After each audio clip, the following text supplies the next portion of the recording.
आपसे एक अलग डिजीज के बारे में बात करूंगा, जो हमारे दांतों की परेशानियां हैं उसके बारे में बात करूंगा। क्योंकि आप लोग जानते हैं कि हमारे यहाँ 3 तरह की जो है चिकित्सा पद्धति विकसित है। 3 या अनेक तरह की है, लेकिन 3 तरह की मेन है। एक तो होम्योपैथ है, दूसरा आयुर्वेद और तीसरा यूनानी पद्धति। तो यहाँ मैं होम्योपैथ और आयुर्वेद के बारे में आपसे बात करूंगा, जो हर एक के लिए बहुत ही इंपॉर्टेंट है। क्योंकि आप लोगों को पता है कि हमारा देश, अगर हम कहें कि मुश्किल से 5% लोग ही प्रॉपरली सिस्टमेटिक तौर पे जो इलाज को प्रेफर कर सकते हैं। क्योंकि ये ऐसा नहीं है कि वो डॉक्टर से बचते हैं या पैसा बचाना चाहते हैं, क्योंकि हमारा देश वैसे ही काफी गरीब है। यहाँ एक बहुत बड़ी संख्या गरीबों की है। मोस्टली क्या है, लोग जो है या तो कुछ नुस्खों का इस्तेमाल करते हैं या फिर मेडिकल स्टोर में जाते हैं, कोई सी भी एक प्रचलित दवाई लेते हैं। दर्द है तो कोई दवाई ले ली जाके, या उन्हें कोई चोट लग गई है तो अपने आप ही उसकी सफाई कर ली और उसे उसकी पट्टी मरहम पट्टी कर ली, जिससे कि 2 पैसे बचाए जा सके। इसी सीरीज में मैं आपसे कुछ सिम्टोमेटिक बीमारियों के बारे में, इनके सिम्टम बताते हुए, जिससे कि आपको कम पैसे में ही उसका इलाज हो जाए, उसके बारे में मैं आपको मदद करने की कोशिश करूंगा। मदद करने की कोशिश करूंगा अपने ज्ञान के जरिए। तो दांतों में कई तरह की बीमारियां हो सकती हैं, जैसे पानी लगना, दांत ढीले पड़ जाना, दांतों में दर्द होना, दांत पीले पड़ जाना, दांतों में कीड़े लग जाना। इस तरह की कई सारी बीमारियां जो हैं दांतों में हो सकती हैं।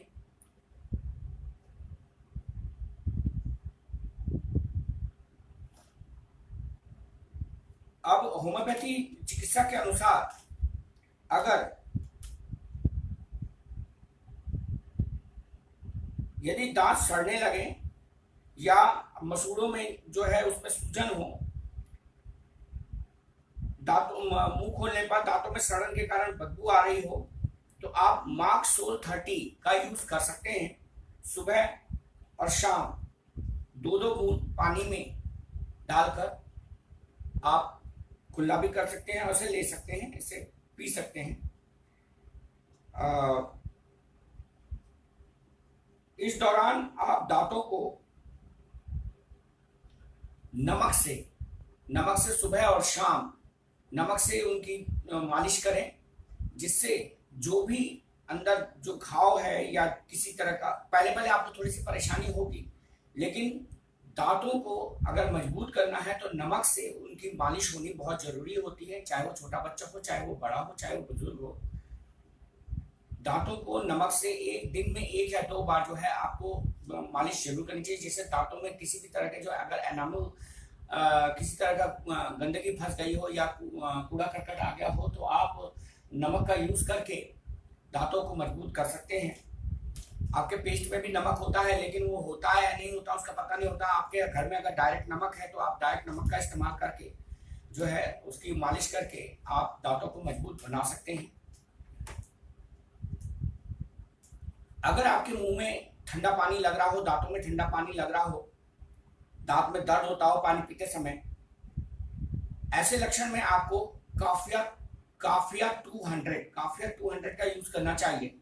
वही 2 बूंद पानी में डाल के 2 बूंद सुबह, 2 बूंद, क्योंकि होम्योपैथी जो दवाइयां हैं कई बार मीठी गोलियों में आता है, लेकिन आप इसका एक्सट्रैक्ट ले सकते हैं और उसमें 2 बूंद डालिए। अगर आपको जो है ठंडा पानी लग रहा हो तो काफिया 200 के पावर के लेकर 2 बूंद सुबह। लेकिन इन दवाइयों को लेने से पहले आधे घंटे पहले आपको कुछ खाना नहीं, और लेने के आधे घंटे बाद तक भी आपको कुछ नहीं खाना। तीसरा है,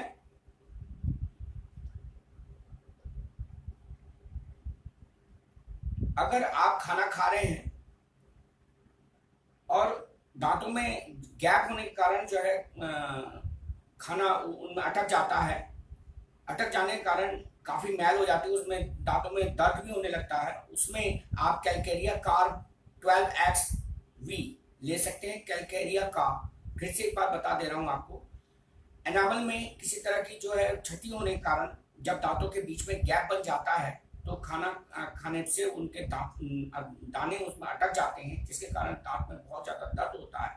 इस कंडीशन में आप कैलकेरिया कार्ब का यूज कर सकते हैं। कई लोगों को ये देखा गया है कि वो लोग लोहे की पिन या कोई भी चीज लेकर दांतों में खुरचने लगते हैं। ऐसा ना करें। पिन का यूज ना करके आप जो है लकड़ी की कोई, मतलब जैसे मैच स्टिक्स हो सकती है या टूथपिक होती है, टूथपिक से भी आप दांतों को साफ कर सकते हैं, क्योंकि वो लकड़ी की होती है, वो आपको ज्यादा क्षति नहीं पहुंचाएगी। पिन का तो इस्तेमाल बिल्कुल ना करें, क्योंकि दांतों में सेप्टिक होने का डर बना रहता है। अगर दांतों में जख्म है, जख्म की शिकायत है, दांतों के जड़ों में जख्म की शिकायत है, तो आप रस टाक्स ले सकते हैं। रस टाक्स 3 का इस्तेमाल कर सकते हैं, जिससे दांतों के साइड में जो जख्म है वो सही हो जाएंगे।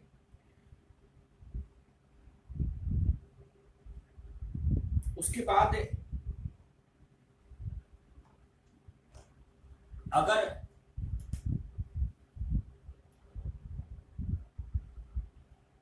आपके दांतों में अगर आपके दांत ढीले पड़ गए हो, मसूड़ों से खून आ रहा हो, उस समय आप मार्क्सोल ले सकते हैं। मार्क्सोल का प्रयोग मार्क्सोल 6 से 12, वही दिन में 2 बार, सुबह और शाम।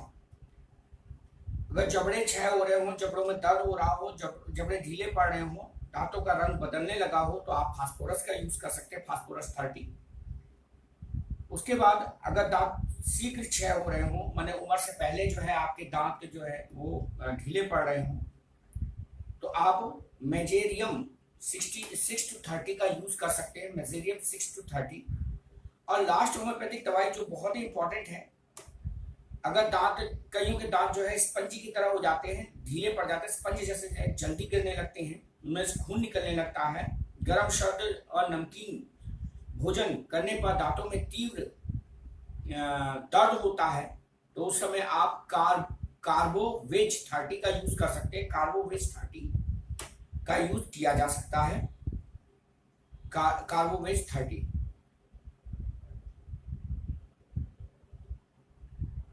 अगर आपके दांत सड़ने लगे हों, दांतों में पीलापन आ गया हो या नीले पड़ने लगे हों, दांत रोगग्रस्त होकर दर्द कर रहे हों, छोटे बच्चों के दांत सड़ने लगे हों, गिरने लगे हों, तो आप क्रियोजोट 330 और 200, बच्चा है तो 3, और अगर उसकी बच्चे की उम्र 15 से 20 साल के बीच में तो 30, और जो है अगर उससे बड़े हैं तो 200 की पावर का आप ले सकते हैं, दवाई को ले सकते हैं। और माने ये इस पर डिपेंड करेगा कि आपका परेशानी किस हद तक फैली हुई है, उसके हिसाब से आप इन दवाइयों की पावर्स का यूज कर सकते हैं। जिनसे भी आप लें, उनसे लक्षण तो मैंने बता ही दिए हैं, उनसे डिस्कस करके भी आप उसे ले सकते हैं या वैसे भी ले सकते हैं, कोई प्रॉब्लम नहीं है। दूसरी बात यह है कि दांतों का आपको प्रॉपर देख रेख करनी चाहिए। प्रॉपर देख रेख से जो है जितने दिन तक दांत सही रहेंगे, आप किसी भी प्रकार का भोजन कर सकते हैं। आयुर्वेद पद्धति में अगर आपके दांतों में कीड़ा लग गया हो, तो एक जड़ी बूटी आती थुअर नाम की, आप गूगल में सर्च कर सकते हैं। थुअर में आपको क्या करना है, उसका दूध जब आप पिन चुभोएंगे तो थुअर में, तो उससे जो है सफेद सफेद दूध निकलता है। उस दूध को आप रुई में ले लीजिए, 2 या 3 बूंद, और उसे पूरे मुंह में लगाइए, जहां दर्द है वहां तो लगाइए। इससे क्या होगा कि आपको डेंटिस्ट के पास माने दांत निकलवाने की जरूरत नहीं पड़ेगी, जो कीड़ा है वो वहीं मर जाएगा। लेकिन एक बात की सावधानी आपको रखनी पड़ेगी, थूक लगाने के बाद आप उस जो भी थूक अंदर आ रहा है मुंह के अंदर, उसे बाहर फेंकना है। 15 मिनट तक इस तरह से रोक के उसे अंदर नहीं लेना, क्योंकि अगर ये अंदर चला गया, ये खूनी दस्त हो जाते हैं इससे। तो मुंह में लगाने के बाद मुंह का डायरेक्शन नीचे की तरफ रखिए, 15 मिनट तक रोकिए जिससे थूक अंदर ना जाए। और उस थूक को बाहर निकाल दीजिए। ये एक बार लगाने के बाद अगर अगर आपके दांतों में पस नहीं है, अगर केवल कीड़े के कारण ऐसा हो रहा है, बहुत दांत में दर्द जो है असहनीय है, तो ये कुछ देर में ही उसको, क्योंकि इसका तासीर ये होती है कि ये हर चीज को जला देती है। लगाने के 2 या 3 दिन तक आपके मुंह का स्वाद बिगड़ा हुआ रह सकता है। दांत को आपको गिराना नहीं पड़ेगा, दांत खोखले भी हो जाए तो भी आपको गिराना नहीं पड़ेगा, उससे जो है उसका दर्द पूरी तरह से खत्म हो जाएगा। एक प्रक्रिया और हो सकती है कि आप रोज रात को सोने से पहले 1 चुटकी फिटकरी पानी में डालकर उससे कुल्ला करें, जिससे दांत जो है पूरी तरह से फ्रेश रहेंगे, जर्म्स बिल्कुल। सोने से पहले आप एक बार फिटकरी का कुल्ला करके जरूर सोएं। ब्रश करें या ना करें, कुल्ला जरूर करें, और नमक से दांतों को जरूर आप लोग सुबह और शाम ब्रश जरूर करें, जिससे दांत मजबूत भी होंगे और दांत में तरह तरह के जो तेजाब है या किसी तरह की गंदगी है वो भी साफ हो जाएगी, दांत चमकेगी। थैंक यू, धन्यवाद। Please subscribe the channel Manas online tuition. ज्ञान के साथ साथ, पढ़ाई के साथ साथ ये ज्ञानवर्धक बातें भी आपको बताना बहुत जरूरी है। और मैंने एक योगा डे के दिन दिया था, आपको वो कैसा लगा कृपया कमेंट्स करें, और इस तरह की दवाइयाँ आपको कितनी प्रॉफिट पहुंचा रही है उसका भी आप डिस्कस करते रहें। धीरे धीरे जो जैसी जैसी सामने बातें आई, मैं आपको इस तरह की वीडियो भी शेयर करता जाऊंगा। आपका सहयोग चाहिए। धन्यवाद।